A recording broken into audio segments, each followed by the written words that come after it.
Me Republican party of इंडियाचा सातारा कार्याध्यक्ष लोकेश माने.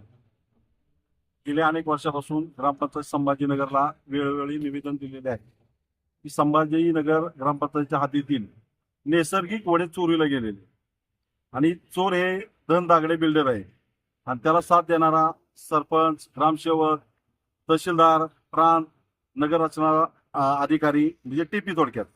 कारण वेळोवेळी यांना तक्रार देऊन सुद्धा यांनी कुठेही दखल घेतली नाही. आज जर पावसाळ्यामध्ये पाऊस जर पडला तर लोकांच्या घरातली पाणी घुसते. कुठंही शिल्लक ठेवलं नाही त्यांनी. फार त्यांनी मुजवून टाकून त्याच्या बिल्डिंगा बांधलेल्या आहेत.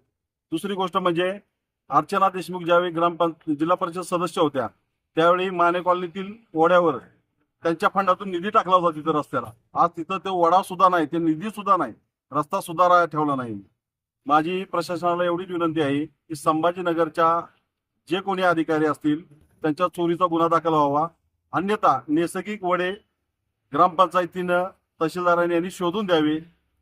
जोपर्यंत हे शोधून देत नाहीत तोपर्यंत आमचं आंदोलन चालूच आहे आणि इथून 15 ऑगस्टला आम्ही आत्मदहन करणार आहे संभाजीनगर ग्रामपंचायतीच्या विरोधात. एवढंच बोलतो, थांबतो. जय भीम, जय भारत.